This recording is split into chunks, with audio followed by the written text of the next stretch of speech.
I'm a PC gamer. I advise you to never trust anyone who starts an argument with this opening. It never ends well. Hi, I'm a PC gamer. I've always been a PC gamer.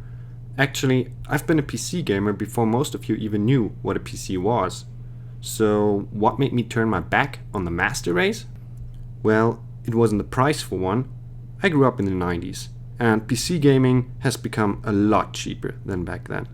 Especially in the late 90s, where it was completely possible that a month after you had bought a new PC, a new hardware came out that was about twice as fast. Neither was it for any of the other reasons my fellow console retards like to regurgitate. I think the first thing one has to do when defending a console is to begin with a long list of concessions. Yes, the PC in general is the more powerful platform. I bought mine shortly after the PS4 came out, and hardware-wise, it eats that little black box for breakfast. Also, console controls are inferior, especially when it comes to FPS games. I was quite into Counter-Strike when it first came out, and played it right up until the Steam era began, and tight controls, they weren't optional for that game. A controller simply isn't technically able to make as quick and precise an input as a keyboard and mouse. Just imagine consoles wouldn't employ a certain degree of auto-aim. What a shitfest that would be. In the time it takes a console gamer to make a 180-degree turn, a PC gamer can spin a triple pirouette. That, by the way, makes me pretty excited about how the Microsoft cross-platforming thing will turn out. And finally, it's true. Consoles are targeted at stupid people. A lot of consumer electronics nowadays are. Want some proof? Here are 74,000 people who needed a tutorial on how to properly switch on and off their PS4. Hier steht on, off! Soll ich da drauf drücken oder was? Na, drücken Sie doch mal drauf. Wenn es ordentlich angeschlossen ist, drücken Sie doch mal auf den Netzschalter. Jetzt geht er. And it's not the only video either. Fun fact about this one though, the guy gets it wrong. He doesn't switch the PS4 off, but simply puts it on standby. On my TV, it turns off. We're going to turn it on one more time just to show you guys that is the easiest way to turn on your PlayStation, just by swiping your finger. So, why did I decide to jump off the ivory tower of the Master Race and dive headfirst into the retard-flavored cesspool that is known as console gaming? Well, here are 3 ways in which consoles can be superior to PCs. The first point would be censorship. I realize this is the weakest point, as most people don't live in a fascist shithole that would censor video games. However, where I come from, we love ourselves some fucking censorship. Personally, I happen to enjoy some good old video game violence.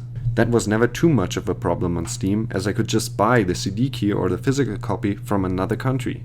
For most games, that is, because some of them now are geo-locked. One such game was Wolfenstein: The New Order. See, the swastika, though all the rage a few years ago, has gone somewhat out of fashion here and is deemed unfit for display in video games. Not only am I a huge fan of the series and have played all of its FPS installments, but I'm also not a big believer in having people dictate to me what I can and cannot play. Sure, I could have gone through a proxy, but I could also just have pulled a 3-boot and be done with it. Instead, I bought the physical PS4 version, because my PS4 will play any European title, regardless of the country of origin. Another thing that I really love about consoles is local multiplayer. Sadly, this is becoming much less pronounced in the current generation, but it's still much more prevalent than on PC. I know many people hate it, but I personally love me some split screen. And to me, punching your friend in the dick because he just beat you is an essential part of gaming. On a quick note, I loved Serious Sam back in the day, which was one of the few FPS games on PC that had a split screen mode. It really boiled my shit when the HD remake on the 360 years later had this feature cut. Finally, here's the last way in which I deem consoles superior to PCs. The ownership of games. See, I'm not only a gamer, I'm also a game collector. Not only do I want something tangible, but also something that I really own. Ideally, even something that is independent of the support of the developers, though that dream has died along with the last generation of consoles. I've heard it said that PC gaming is as quick and easy as console gaming, because you just need to click some icons. But let's be real here. At the very least, you need to install the games first. But sooner or later, you're gonna run into some problems. Or have you never heard of this little gem? Okay, that was a little bit of a low blow, because it's EA, and everybody knows that they like to chain up little games in the basement and slowly rape them to death in a bed made out of money. This game, however, I don't really own it.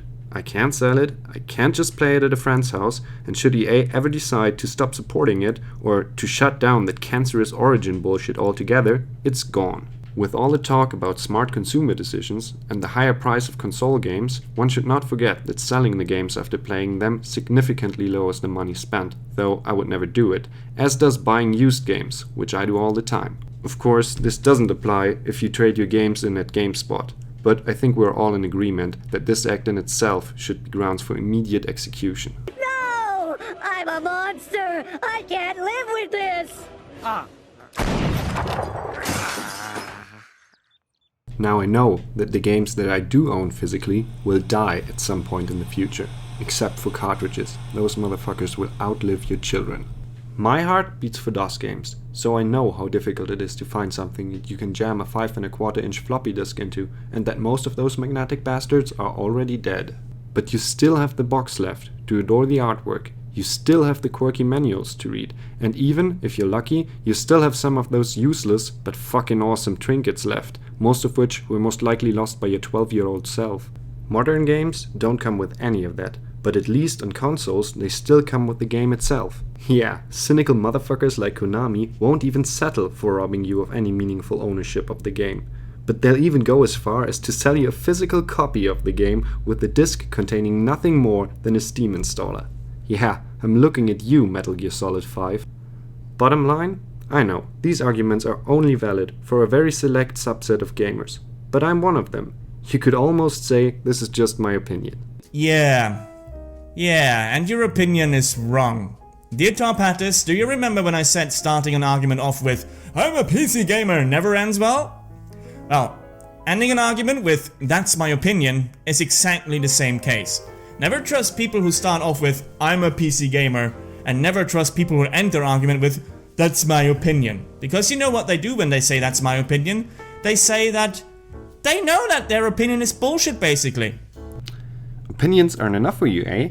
So, then I present to you incontrovertible proof against the false myth of the PC-Masterrace straight from the most infallible of all sources: prophecy. It is true that the rise of the PC-Masterrace was predicted, and you can easily check this out for yourself by consulting your copy of Mein Kampf, which is issued to every German at birth, on page 422, where it reads: "We all have a premonition that in a distant future problems to humankind may arise, which to overcome only the highest of races can be relied upon, supported by the resources and abilities of the entire world.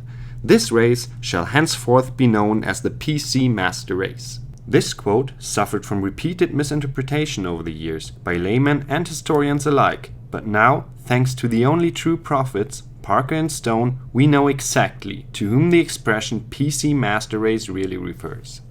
Social justice, 1, 2, 3. I wanna be PC. It's just the way to be for me and you.